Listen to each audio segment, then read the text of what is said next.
Oh, wie schön ist Panama. Das kann ich jetzt wirklich voller Überzeugung sagen, nachdem wir da im Sommer waren, an diesem Sehnsuchtsort meiner Frau und wir nicht nur mit dem Panama-Hut zurückgekommen sind, sondern voll schöner Erinnerungen, Erfahrungen, besonderer Momente mit Walen und Delfinen unterwegs, unter Wasser, Meeresschildkröten schwimmen und essen gesehen haben. Und dann haben wir auch noch tolle, wirklich besondere Leute kennengelernt in Panama, in Costa Rica nebendran. Also diese Reise, die hat sich für uns, für unsere Familie so richtig rentiert und gelohnt. Es hat sich für uns wahrlich gelohnt, uns auf den Weg zu machen.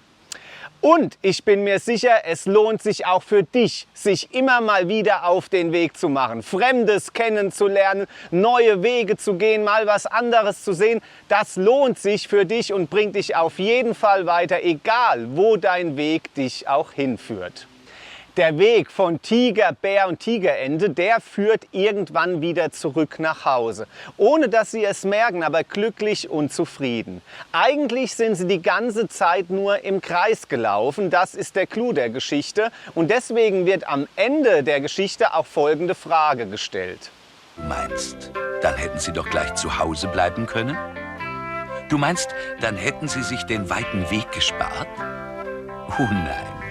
Denn sie hätten den Fuchs nicht getroffen und die Krähe nicht. Und sie hätten den Hasen und den Igel nicht getroffen. Und sie hätten nie erfahren, wie gemütlich so ein schönes, weiches Sofa aus Plüsch ist.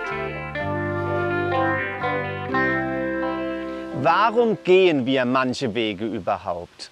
Wohin führt unser Lebensweg? Wen oder was lernen wir dabei kennen? Wer ist dabei immer an unserer Seite? Was ist das Ziel von allem?